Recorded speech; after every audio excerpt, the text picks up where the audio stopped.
Queridos irmãos, a paz do Senhor. Que bom estar aqui com os irmãos para mais uma pré-aula da Escola Bíblica Dominical, nesse primeiro trimestre do ano de 2025. Trimestre, irmãos, que tem por título Em Defesa da Fé Cristã, combatendo as antigas heresias que se apresentam com nova aparência. E a lição de hoje é a lição de número 3, que tem por título A Encarnação do Verbo. Queridos irmãos, para essa lição, o texto áureo está no Evangelho segundo escreveu o evangelista João, capítulo 1 e versículo de número 14, onde diz assim: E o Verbo se fez carne e habitou entre nós, e vimos a sua glória, como a glória do unigênito do Pai, cheio de graça e de verdade. A verdade prática para essa lição diz assim: a vinda do Filho de Deus em sua forma humana é um fato presenciado por muitas testemunhas. Por isso, a negação da sua historicidade não se sustenta. E aí, para essa lição, irmãos, a leitura bíblica está em 3 trechos diferentes. Primeiro, em 1 João, primeira carta de João, capítulo 1, versículos de número 1 a 3, onde diz assim: O que era desde o princípio, o que vimos com os nossos olhos, o que temos contemplado, e as nossas mãos tocaram da palavra da vida, porque a vida foi manifestada, e nós a vimos e testificamos dela, e vos anunciamos a vida eterna, que estava com o Pai e nos foi manifestada. O que vimos e ouvimos, e isso vos anunciamos, para que também tenhais comunhão conosco. E a nossa comunhão é com o Pai e com o seu Filho, Jesus Cristo.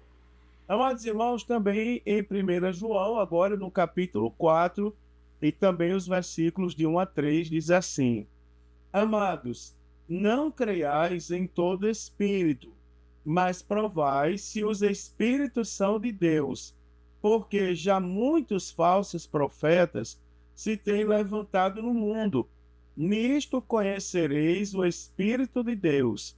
Todo espírito que confessa que Jesus Cristo veio em carne é de Deus, e todo espírito que não confessa que Jesus Cristo veio em carne não é de Deus, mas este é o espírito do anticristo, do qual já ouvistes que há de vir, e eis que já está no mundo.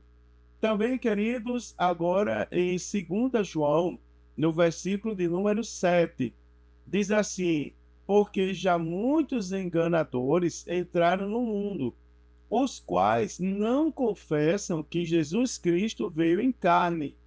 Este tal é o enganador e o anticristo.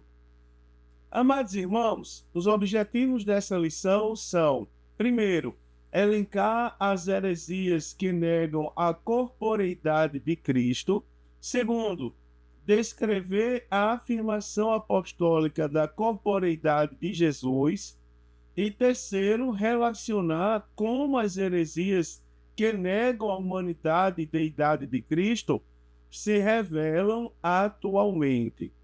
Meus queridos irmãos, é muito importante que todos nós que fazemos parte da Igreja do Senhor saibamos discernir quais são os objetivos e as implicações, desses grupos heréticos ao tentarem negar a verdade sobre Jesus Cristo.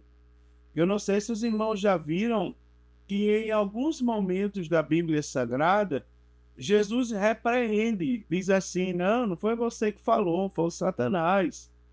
Sai dele, Satanás, expulsa ali na hora todo aquele que falou contra ou que tentou impedir a ida de Jesus para ser crucificado ele foi automaticamente repreendido pelo Senhor Jesus. Né? O Senhor Jesus não tolerou simplesmente que alguém negasse, né? Ou que alguém tentasse impedir de alguma maneira que ele fosse crucificado. Da mesma maneira, a igreja precisa ter conhecimento da verdade, né, irmãos? A igreja precisa, e com esse discernimento, saber discernir esses grupos heréticos que tentam negar algumas verdades acerca de Jesus. E aí, por consequência disso, nós não vamos poder contestar esses grupos heréticos se nós não soubermos o que de fato eles pensam e argumentam. Não adianta tentar se valer de argumentos fúteis. Precisa ter argumentos sólidos, não é, irmãos? Conhecer o que os inimigos da fé pensam sobre nós é muito importante, não é? Para o pleno exercício da defesa da fé. Interessante é que nós não precisamos entrar fundo. Uma vez um irmão disse que a gente precisava ali conhecer profundamente todas as heresias. Disse, não, a gente precisa saber a Bíblia. Agora, nós também precisamos ser cientes que, enquanto nós temos a Bíblia como regra de fé e prática, outros grupos, eles falam até de Deus, mas sem ter a Bíblia como regra de fé e prática. Tá certo? Então, isso aqui é o ponto de partida para a nossa lição. Dito isso, irmãos, nós vamos começar, né, a apologética cristológica desse trimestre com o tema Encarnação de Jesus, uma doutrina sobre a humanidade de Cristo. Então, nós vamos começar, a partir de agora, a defender a nossa fé propriamente dita. Então, o mesmo apóstolo João, não é, que se empenha em mostrar a deidade absoluta de Jesus, que Jesus é 100% homem e também 100% Deus, ele se preocupa em enfatizar que Jesus viveu entre nós, que ele participou da natureza humana e que ele teve corpo físico humano. Então, essa lição, ela é digamos assim, uma tentativa, não. É uma lição que vem a esclarecer que Jesus, ele andou no mundo como homem, não é? Que ele foi humanizado e que sua humanidade é plena.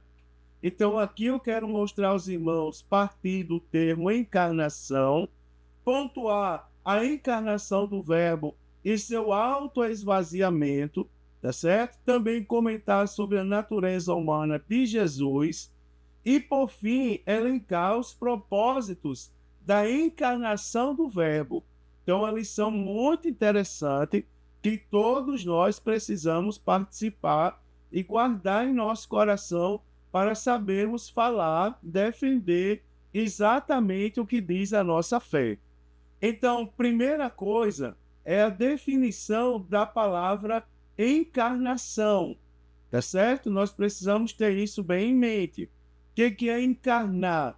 Então, a expressão encarnação, então, é um termo que é usado pelos teólogos, né? E aí eu estou falando no sentido da teologia cristã, para indicar que Jesus, que é o Filho unigênito de Deus, ele assumiu a forma de carne humana.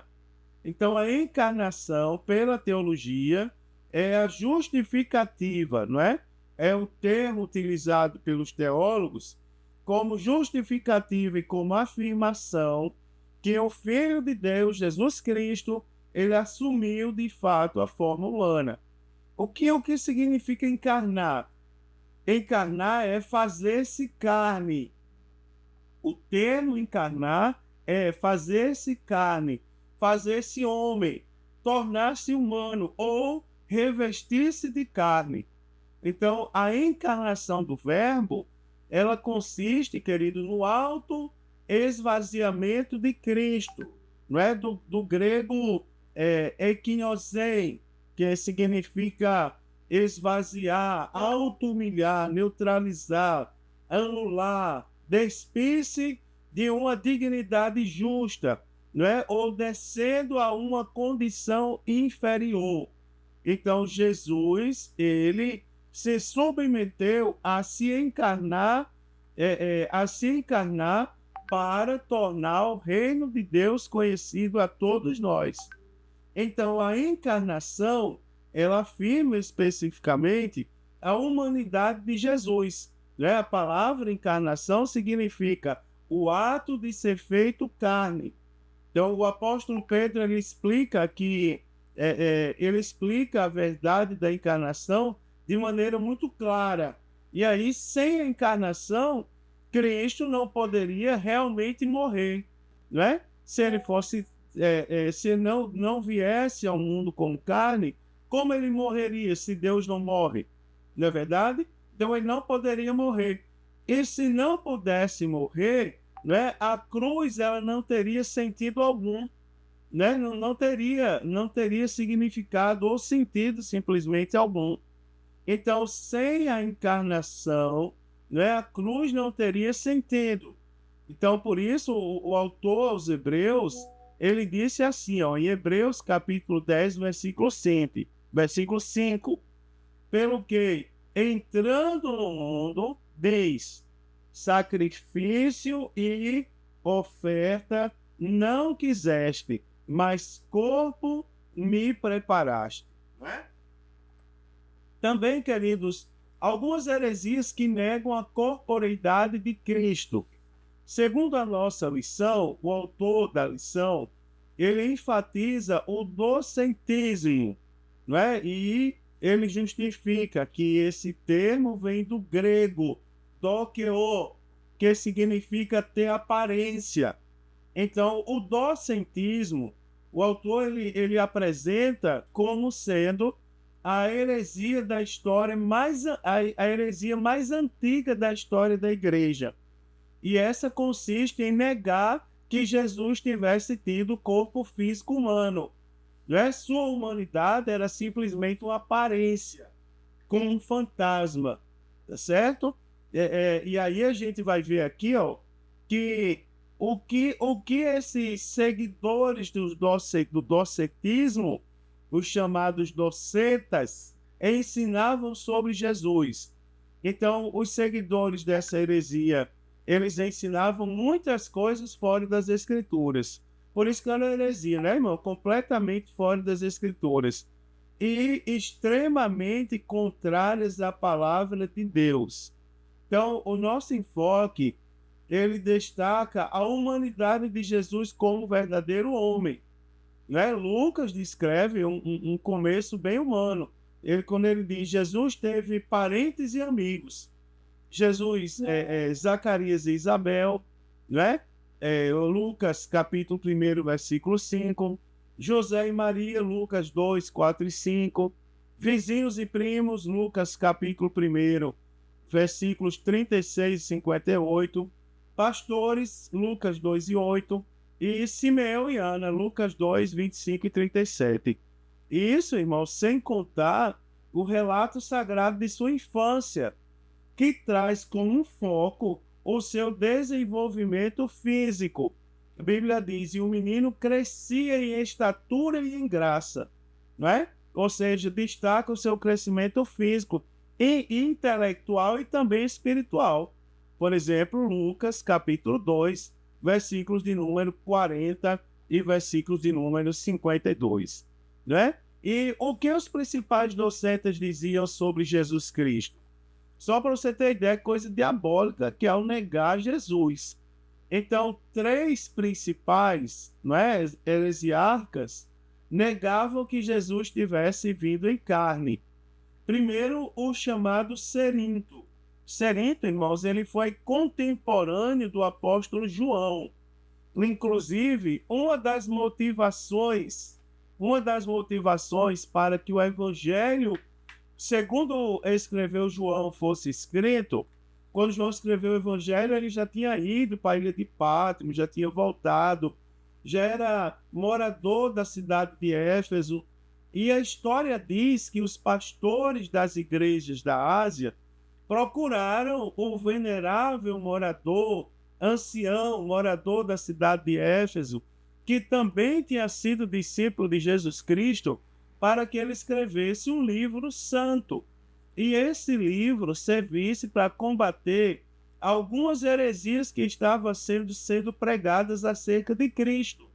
Inclusive, algumas pelo um tal Cerinto, esse primeiro que nós vamos citar aqui, tá certo? Então, João escreve o seu livro, não é? Tanto que o livro que mais afirma que Jesus é onde a gente mais encontra no Novo Testamento o termo eu sou.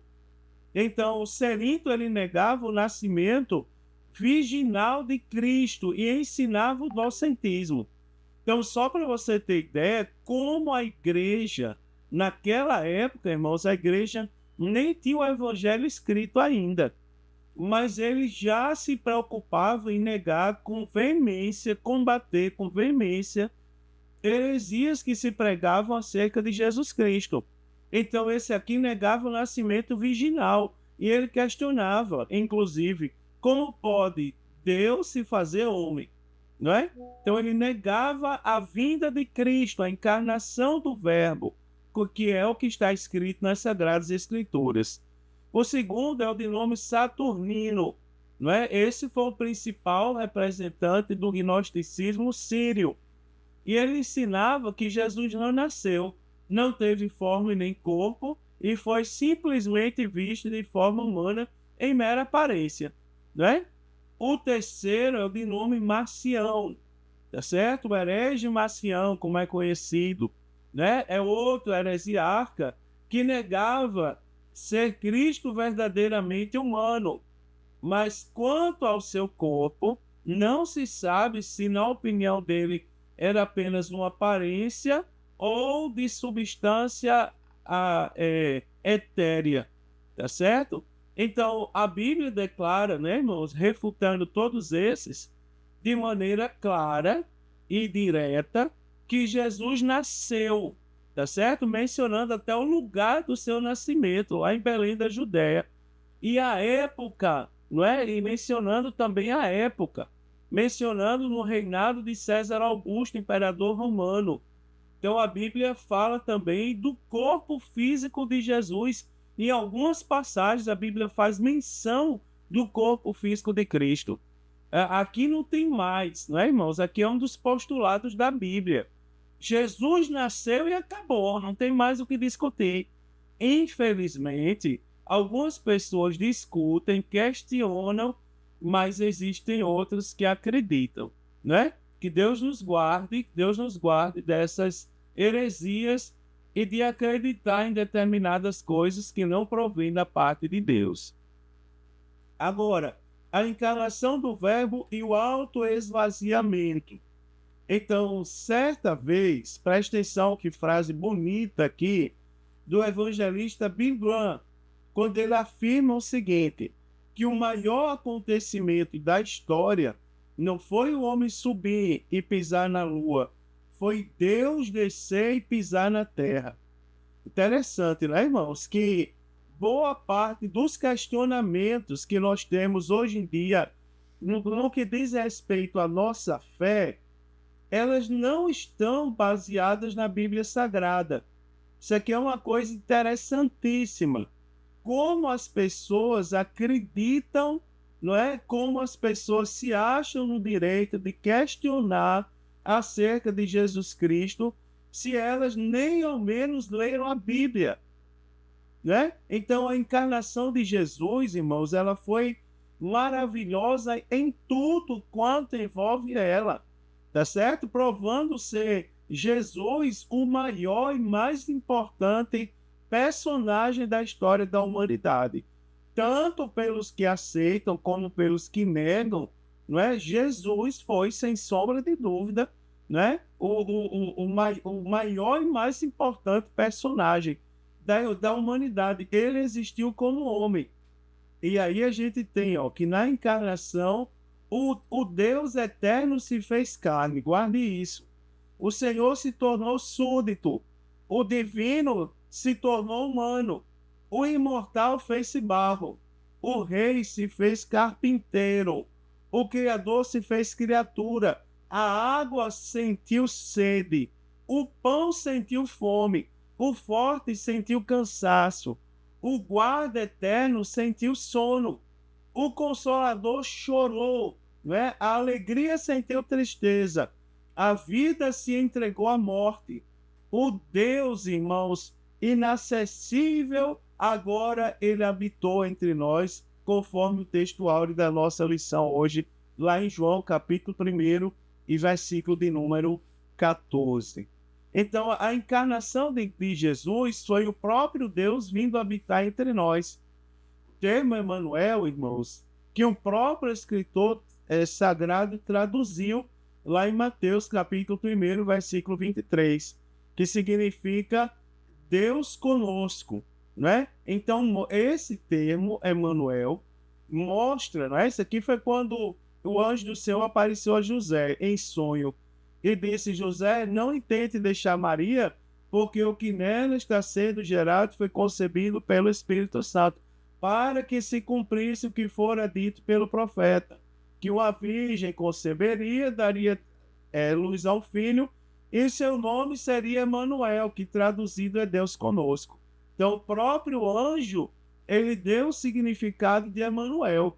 E isso mostra que Deus assumiu a forma humana, né? E ele veio habitar entre os homens, algo indiscutível, irmãos. Guarde no seu coração isso. Jesus andou pela humanidade, irmão. Jesus andou na terra como homem, né? A Bíblia diz lá em João 14, o verbo se fez carne e habitou entre nós.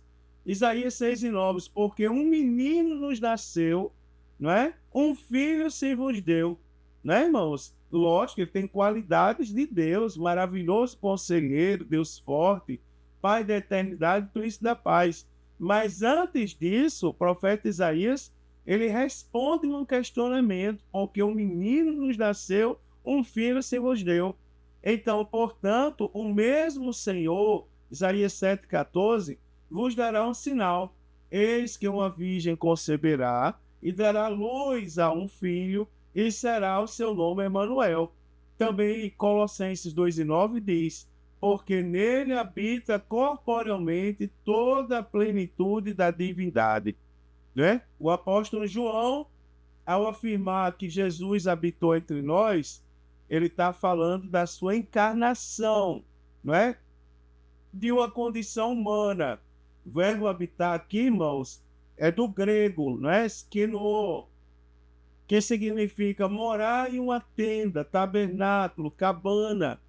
Né? Então, quando o apóstolo Paulo se refere à divindade de Cristo, afirmando que nele habita toda a plenitude, ele utiliza o verbo habitar, certo? Derivado da palavra grega kakoikeo, não é? Que se traduz por reduzir, morar de forma permanente. Né? Então, o corpo é chamado no Novo Testamento de tabernáculo. E quando diz que o verbo se fez carne, quer dizer que ele tabernaculou-se, tá certo? O tabernáculo da ideia de provisório, tenda, né? Já em Colossenses foi permanente habitação divina. Interessante, não é, irmãos? Que é muito interessante. Também a encarnação e a autorrenúncia. Então, a doutrina que trata da autorrenúncia de Jesus ao assumir a natureza humana, porém sem deixar de ser Deus, né? Pois ele não se esvaziou da sua divindade. Apenas ele assumiu a forma humana. Então, certo teólogo, ele disse assim, que quando Jesus desceu à terra, não deixou de ser Deus. E quando voltou ao céu, não deixou de ser homem. Então, a encarnação do Verbo de Deus não é um mero conceito teológico, tá certo? Não é uma união hipostática, né? Mas é um dos maiores mistérios da Bíblia Sagrada, né? Sem a qual seria impossível a nossa redenção. Lembrando que Deus é tão maravilhoso que ele mandou Jesus. Você imagina se Jesus não viesse, não tivesse vindo, se a gente não tivesse, se Jesus não tivesse sido visto como homem, será que haveria fé? Né? Porque a Bíblia diz que Deus nunca foi visto por ninguém. Deus é Espírito, ele nunca foi visto por ninguém. Está lá no Evangelho segundo João também. Mas por meio de Jesus ele se tornou conhecido.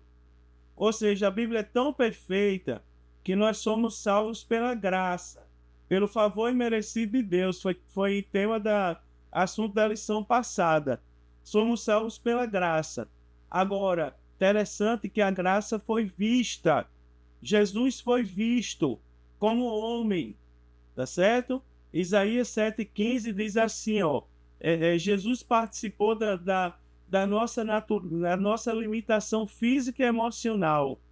Isaías 7,15 diz, manteiga e mel comerá até que ele saiba rejeitar o mal e escolher o bem. Lucas 2,40 diz, e crescia o menino em sabedoria e em estatura, me perdoe, e em graça para com Deus e os homens. Não é? Tem esse detalhe, e os homens. Lucas 2,52 diz, e o menino crescia e se fortalecia em espírito. Não é? A nossa declaração de fé das Assembleias de Deus do Brasil, ela diz que nós cremos, professamos e ensinamos que o Senhor Jesus Cristo é o Filho de Deus e o único mediador entre Deus e os seres humanos, enviado pelo Pai para ser o Salvador do mundo. Aí diz a nossa declaração de fé, verdadeiro homem e verdadeiro Deus.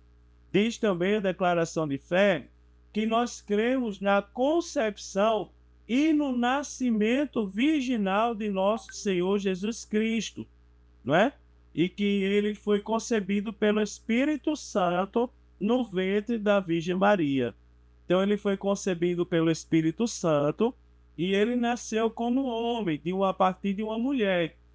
A concepção pelo Espírito Santo, ela diz respeito a que em Jesus não se achou mácula e nem pecado. E aí alguém pode dizer, como pode um homem ter nascido de uma mulher, a partir de uma mulher, se ele e não ser um pecador? Aí a resposta está posta, né? Porque Jesus, ele não foi concebido por homem. Jesus foi concebido pelo Espírito Santo. Foi o Espírito Santo quem colocou Jesus no ventre de Maria. Também nós temos, a doutrina da encarnação do Verbo vivo excede todo entendimento humano. Então, a encarnação de Jesus, ela é resultado da atuação do Espírito Santo, do poder do Altíssimo Deus e da santidade do Filho. Então, a Trindade Santa, ela operou a maravilhosa obra da encarnação do Verbo. Né? Descerá sobre ti o Espírito, o poder do Altíssimo te cobrirá, o Santo que de ti há de nascer. Certo? Isso significa dizer que Cristo, Deus eterno, tornou-se humano, não é? Se não é possível aceitar essa afirmação, né? Se não é possível aceitar essa afirmação pela razão, é possível aceitá-la por fé, né, irmãos? Então, desse milagre depende a essência do Evangelho. Então, por meio desse milagre, Jesus veio em semelhança de carne, né? Foi feito descendência de Abraão, conforme Hebreus 2,16 e Hebreus 2,17, em tudo semelhante aos irmãos, não é? Em tudo semelhante aos irmãos. Também a encarnação deu a Jesus condições, né, de ser um mediador entre Deus e os homens. Então, Jesus participou da carne e do sangue, que é a natureza humana, né, conforme Hebreus 2,14, e visto como os filhos participaram da carne e do sangue, também ele participou das mesmas coisas. Então, em tudo foi semelhante a nós. Né? Hebreus 2,17 diz, pelo que convinha que em tudo fosse semelhante aos irmãos. Então, Deus lhe preparou um corpo humano de carne e osso, certo? Hebreus 10:15 vai dizer assim, ó, pelo que entrando no mundo diz, sacrifício e oferta não quiseste, mas corpo me preparaste, né? Hebreus 10:15. Também Lucas 24:39 diz assim, vede as minhas mãos e os meus pés, que sou eu mesmo. Tocai-me e vede, pois o espírito não tem carne nem ossos. Como vede que eu tenho? Né? Também 1 João capítulo 4, versículos 2 e 3 diz, nisto conhecereis o Espírito de Deus. Todo espírito que confessa que Cristo veio em carne é de Deus. Agora, e todo espírito que não confessa que Jesus Cristo veio em carne, não é de Deus, mas este é o espírito do anticristo. Então, a encarnação, ela deu a Jesus condições para ser o mediador entre Deus e os homens. 1 Timóteo, capítulo 2 e 5 diz, porque há um só Deus e um só mediador entre Deus e os homens, que é quem? Jesus Cristo, vírgula, homem. Né? Jesus Cristo, vírgula, homem. Né? Isso aqui é interessante para a gente refutar toda e qualquer negação acerca do nascimento de Cristo. Também a afirmação apostólica, né? da corporeidade de Jesus. Então, o que era desde o princípio? Então, nós temos o Evangelho segundo os Evangelhos de Mateus, Marcos e Lucas, que são denominados Evangelhos sinóticos.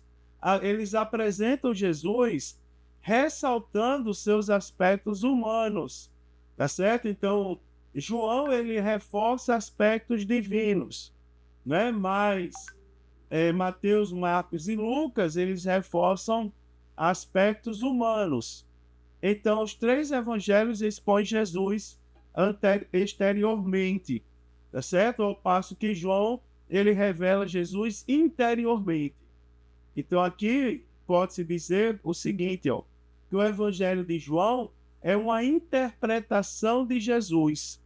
Então, a expressão que era desde o princípio é uma reiteração daquilo que o apóstolo afirma na introdução do evangelho, que leva o seu nome, tá certo? Quando ele diz, no princípio era o verbo. Isso significa, né, irmãos, claramente que o verbo já existia mesmo antes da criação.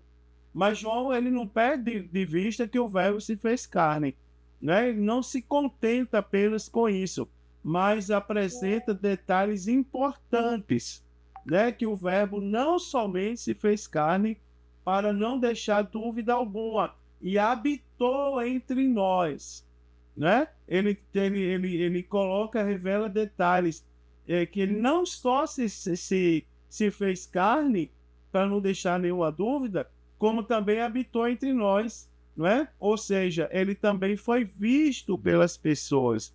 Jesus não fez parte de uma sociedade secreta. Jesus, ele viu, ele esteve, ele estava, foi visto entre as pessoas. Também, ó, a reafirmação apostólica.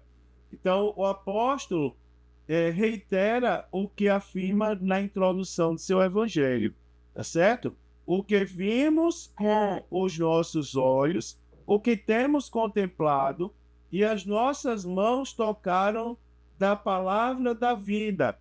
Né? Então, isso pode parecer até uma redundância. Vimos com os nossos olhos, mas o propósito é mostrar, não é, com muita ênfase, sem deixar dúvida alguma, não é, que o Senhor Jesus veio em carne ao mundo e que pode ser tocado pelos que com ele conviveram. Então, veja que a presença do nome de Pilatos no credo dos apóstolos o posiciona nos acontecimentos passados. Então, ele sofreu sobre Pôncio Pilatos, ou seja, padeceu na mão de um personagem histórico. Então, logo, o Senhor Jesus só pode também ser alguém da história, não é? E também, queridos, aí nós temos uma crença herética, não é? João viveu seus últimos dias na cidade de Éfeso, não é? O venerável ancião morador da cidade de Éfeso, que era a cidade de Cerinto, não é? Como nós já falamos, de um doceta. Então, os escritos do apóstolo João, o Evangelho, as 3 epístolas e também o livro do Apocalipse, eles foram produzidos na última década do 1º século.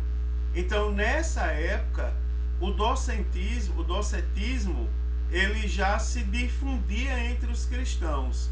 Então, por isso, o apóstolo, ele esclarece, e de maneira direta, não é?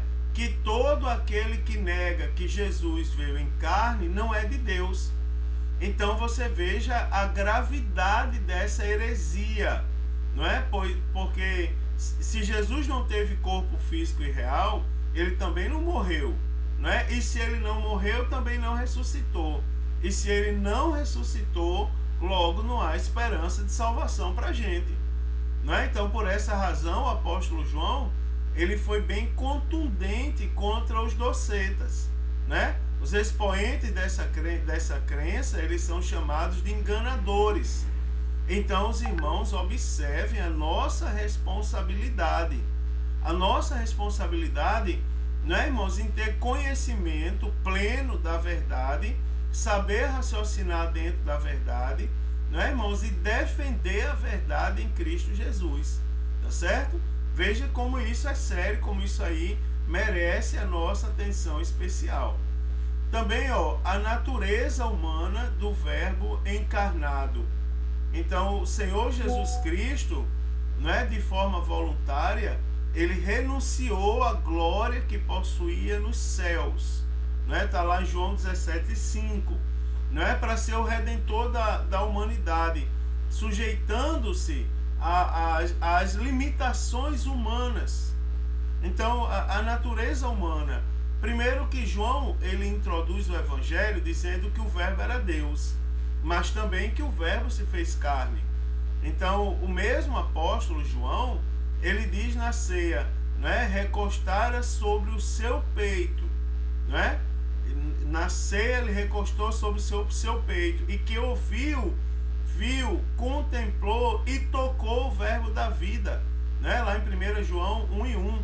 Então o apóstolo Paulo, por sua vez, ele declara o seguinte, declarou que Jesus, que sendo em forma de Deus, esvaziou-se a si mesmo, fazendo-se semelhante aos homens. Então, os escritores do Novo Testamento, eles deixaram bem claro que Jesus, ele tinha todos os atributos físicos dos homens, não é? Ou seja, ele nasceu de uma mulher, ele cresceu fisicamente, ele dormiu, ele comeu, ele sentiu fome, sede, ele teve cansaço físico, ele chorou, ele sorriu e ele foi tentado, não é, irmãos? Ou seja, aspectos humanos que nós encontramos no próprio Jesus Cristo, como prova de que ele veio como homem. Então, Jesus, ele é o Verbo encarnado, não é? João afirma que o Verbo se fez carne e habitou entre nós, que significa dizer que o Deus eterno se tornou humano. Então, a doutrina da encarnação do Verbo vivo, ele excede o nosso entendimento, não é? E só é possível aceitar pela fé, não é? Porque desse milagre depende a essência do Evangelho. É tanto que nós somos salvos pela graça, e o meio para nós alcançarmos a graça é a fé, tá certo? Então, isso aqui é importante. Eu vejo grandes ensinadores, às vezes, se enrolando com isso. Não é? Afinal, nós somos salvos pela graça ou pela fé? Somos salvos pela graça. A fé é o meio para nós alcançarmos a graça. Então, por meio desse milagre de Deus, que Deus introduziu no mundo primogênito, né? Que veio em semelhança de carne, foi feito descendência de Abraão, né? E em tudo semelhante aos irmãos. Então a encarnação deu a Jesus condições de ser mediador entre Deus e os homens, né? E ser o fiel sumo sacerdote para expiar os pecados do povo, tá certo? Que coisa, né, irmão? Que lição bonita, né? Lição muito bonita. Então a Bíblia também chama Jesus de homem. Então Jesus teve, como qualquer outro homem, a sua genealogia, tá certo? A Bíblia registra duas genealogias de Jesus. A primeira da família de José, pai adotivo de Jesus, lá em Mateus capítulo 1, do versículo 1 ao versículo 17, e a segunda da família de Maria, sua mãe biológica, né? Está lá em Lucas capítulo 3, do versículo 23 ao 38. Então a Bíblia chama Jesus de homem, acentuando a sua encarnação. Então, quando o apóstolo Pedro falou de Jesus, ele disse: Jesus Nazareno, homem aprovado por Deus entre vós, com maravilhas, prodígios e sinais, não é? Que Deus por ele fez no meio de vós, como vós mesmos bem sabeis. Então Pilato disse a respeito dele: eis aqui o homem. Jesus disse falando de si mesmo, lá em João 8,40: mas agora procurais matar-me a mim, homem que vos tem dito a verdade de que Deus tem, de que Deus tem ouvido. O apóstolo Paulo também afirmou que ele era homem, em 1 Timóteo, quando ele diz: há um só Deus, né? E um só mediador entre Deus e os homens, Jesus Cristo, homem, não é? Jesus Cristo, homem. Também Jesus declarou ser ele mesmo o Filho do Homem. Então a expressão Filho do Homem, ela é usada nos evangelhos sinóticos 69 vezes, né, irmãos? Aludindo à humanidade de Cristo. Então, embora Maria houvesse concebido de modo sobrenatural pelo Espírito Santo, Jesus nasceu como todos os homens nascem, né? Participou da carne e sangue, teve corpo, alma e espírito. Então ele também estava sujeito ao crescimento e o amadurecimento naturais, né? Era submisso a seus pais e aprendeu a obediência. Então Jesus teve uma profissão como homem, pois ele foi carpinteiro, ele aprendeu a mesma profissão de José. Então por esse motivo ele era chamado de carpinteiro em Marcos 6,3. Jesus estava sujeito às limitações humanas. Jesus sentia cansaço, tinha fome, sentimento, não é? Alegria e tristeza. Também Jesus chorou, Jesus foi tentado, tá certo? E como homem, Jesus também morreu, não é, irmãos?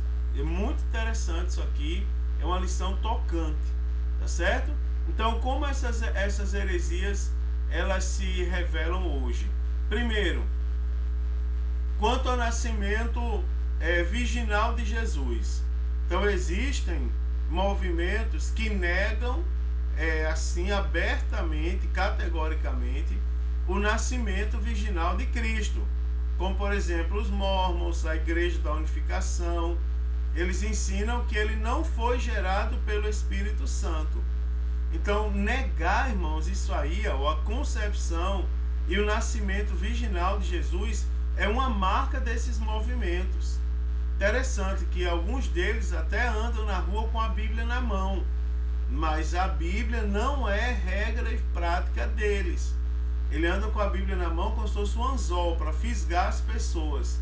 Mas quando as pessoas vêm, eles apresentam outro livro que é mais, supostamente, para eles, é mais importante do que a Bíblia. Então a Bíblia anuncia de antemão a concepção e nascimento virginal de Jesus, né? Desde o Antigo Testamento e seu cumprimento histórico no Novo Testamento. Então Jesus ele foi gerado pelo Espírito Santo, né? O anjo Gabriel ele disse a Maria: descerá sobre ti o Espírito Santo e a virtude do Altíssimo te cobrirá com a sua sombra. Também, ó, quanto à morte e à ressurreição de Cristo. Então, o heresiarca gnóstico do Egito, chamado Basílides, ele negava a crucificação de Cristo e dizia que Simeão Cirineu transfigurou-se e foi equivocadamente crucificado e que o populacho o tomou como Jesus. Você observa que coisa terrível. Isso aqui é uma explicação que, dependendo do tom que a pessoa fale, do tom de voz, muita gente se torna automaticamente seguidor. Então a gente não pode ser seduzido por tom de voz. A gente tem que analisar o que a Bíblia fala. porque a Bíblia é a nossa regra de fé e prática. Então, assim sendo, Cristo apenas presenciou a crucificação de Simão, né, segundo esse homem, pois ele seria um sósia. Então, o Alcorão, que é o livro sagrado dos muçulmanos, e também que é a principal fonte espiritual, ele declara que Jesus não foi crucificado, que tudo não passou de uma simulação, tá certo? Então, nas notas explicativas de rodapé das edições do Alcorão, eles afirmam que um sósia de Jesus foi levado à cruz. E isso se parece com as ideias de Basílides, né? Então, essa doutrina, ela contraria todo o pensamento bíblico, tudo que está escrito na Bíblia Sagrada e todos os fatos históricos. Então, a Bíblia ensina que Jesus morreu e ressuscitou dentre os mortos. Isso aí é incontestável. É assim, irmão, entenda que a Bíblia é infalível, é inerrante, tá certo? Na Bíblia não tem erro e a Bíblia não falha. E não existe um ponto da Bíblia que esteja errado, que foi escrito errado, inspirado errado. Não. A Bíblia é a nossa regra de fé e prática. Então a gente não pode acreditar num pedaço da Bíblia e negar o outro. Não pode. A Bíblia Sagrada, ela traz argumentos suficientes para mostrar que Jesus nasceu e viveu como homem até o dia que foi crucificado, que morreu. Né? Isso foi lá na morte, na mansão dos mortos, e ao terceiro dia ele ressuscitou. Então isso aí é um fato incontestável, porque está na Bíblia Sagrada. Então é incontestável. E também tem a confirmação histórica, né? A confirmação bíblica, histórica da morte de Jesus Cristo é um fato incontestável, tá certo? Inclusive, historiadores não cristãos, judeus, romanos, eles atestaram a morte de Cristo. Flávio Joséfo, né, de historiador do ano 37 a 100 depois de Cristo, ele disse: acusaram-no perante Pilatos, e este ordenou que o crucificassem. Os que o haviam amado durante a sua vida não abandonaram depois da morte.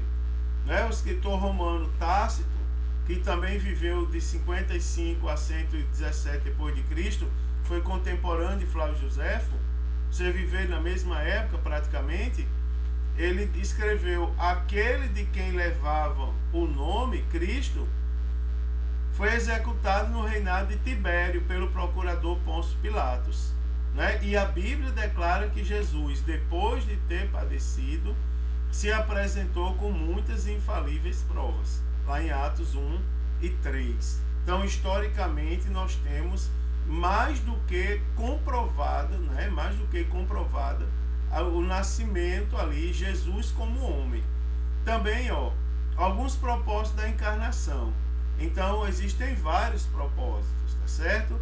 Então, primeiro, promover um sacrifício efetivo pelo pecado, está lá em Hebreus 10, de 1 a 10. Demonstrar a glória de Deus, né? João 1,14, Lucas 2,14. Também cumprir o decreto de Deus, Gálatas 4,4. Ser o mediador entre Deus e os homens, Hebreus 12, 24, 1 Timóteo 2,5. E também trazer paz aos homens na terra, Lucas capítulo 2, versículo 14, a parte B.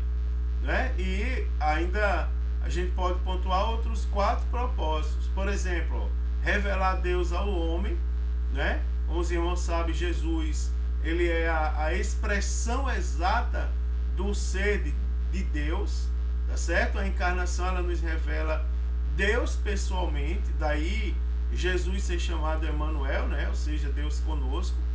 O Deus transcendente também é imanente, tá certo? Imanente, inseparável e acessível.